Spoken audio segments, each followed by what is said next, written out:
Desi Andriani Burgiting, salah satu mahasiswa Universitas Pembangunan Pancabudi Medan, Fakultas Sains and Teknologi Prodi Teknik Komputer. Di video kali ini saya akan menyelesaikan tugas keamanan jaringan 2, yang dimana saya akan menjelaskan tentang dampak buruk bagi pengguna atau user, yang kedua tips menggunakan jaringan internet yang aman, dan yang ketiga cara mengamankan jaringan internet. Oke teman-teman, sebelum saya melanjutkan video ini, diharapkan kepada teman-teman yang menonton untuk tetap stay at home, ikuti anjuran pemerintah, karena di mana kita disuruh untuk beraktivitas di rumah.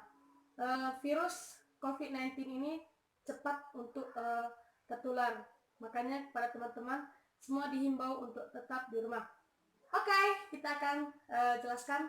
Yang pertama, dampak buruk dari jaringan internet bagi user atau bagi pengguna. Di sini saya akan menjelaskan 4 hal.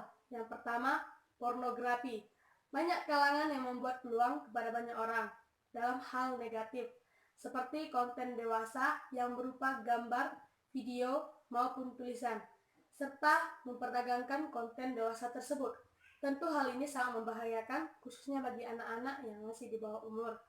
Yang kedua, tersebarnya informasi palsu atau dengan istilah lain yang kita dengar, kata hoax. Istilah ini tentu kita sering lihat atau mendengar dari media sosial. Berita ini dibuat orang tertentu untuk menghina, menakut-nakuti orang lain yang melihat berita ini. Dan kebanyakan orang lain suka membagikan berita yang mereka sendiri belum tahu kebenarannya. Yang ketiga, menampilkan kekejaman. Beberapa situs sengaja menampilkan segala bentuk kesadisan dan kekejaman. Hal tersebut memang salah satu cara yang bisa menaikkan pamor situs tersebut. Dan yang terakhir, penipuan. Penipuan adalah dampak negatif yang mengintai dalam segala hal. Internet adalah salah satu sasaran mereka untuk melancarkan aksi mereka. Oke, yang kedua, tips menggunakan internet yang aman. Di sini saya mencoba memberi saran kepada teman-teman untuk melakukan 5 hal tersebut. Yang pertama, jangan suka menyebarkan informasi pribadi, misalnya tentang tempat tinggal teman-teman atau keberadaan teman-teman sekarang. Jangan suka menyebarkan kepribadian Anda, keluarga Anda di media sosial, karena itu sangat memudahkan bagi orang lain untuk mencari tahu keberadaan Anda. Yang kedua, update sistem atau pasang antivirus. Yang ketiga, jangan meremehkan password. Usahakan menggunakan password yang unik agar orang lain sulit untuk mengetahui, tapi Anda selalu mengingat password Anda tersebut. Yang keempat, jika di area WiFi, usahakan setting firewall. Dan yang kelima, usahakan berpikir sebelum menuliskan sesuatu. Hal ini sangat digunakan karena bisa jadi Anda akan menyebarkan informasi hoax yang mungkin sengaja atau tidak sengaja Anda ketahui. Dan yang terakhir, di sini saya akan menjelaskan tentang cara mengamankan jaringan internet yang aman. Di sini kita saya pribadi khususnya menerapkan 2 hal, yaitu VPN dan firewall. Apa sih itu VPN?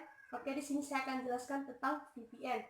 VPN adalah teknologi komunikasi yang menggunakan koneksi pribadi yang dapat terhubung ke sebuah jaringan publik. Fungsinya di sini saya menjelaskan 3 hal.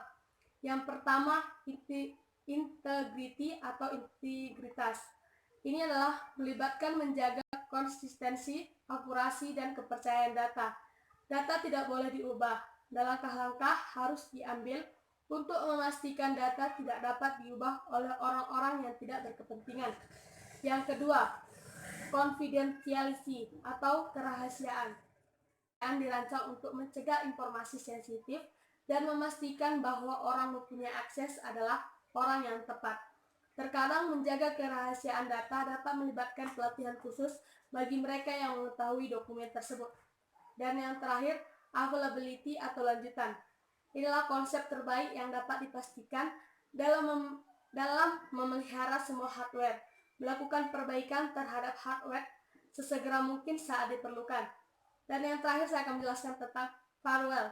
Firewall merupakan pembatas antara suatu jaringan lokal dengan jaringan publik lain. sehingga setiap data yang masuk dapat disaring agar aliran data dapat disaring untuk mencegah ancaman yang datang dari jaringan firewall.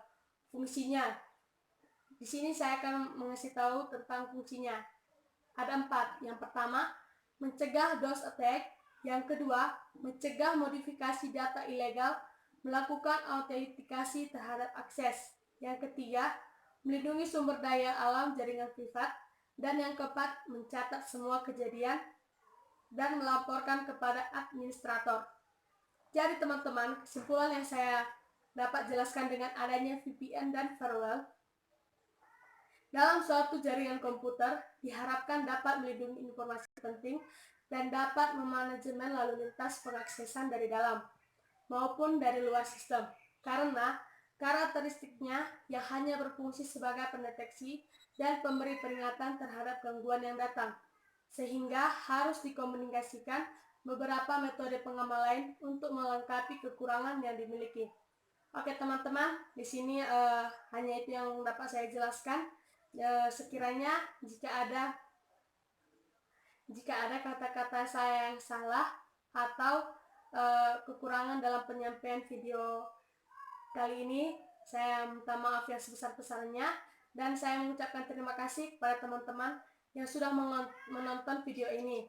Kiranya teman-teman memahami video ini, karena ini video pertama kali saya kasih tahu di YouTube. Oke teman-teman, terima kasih untuk tontonannya.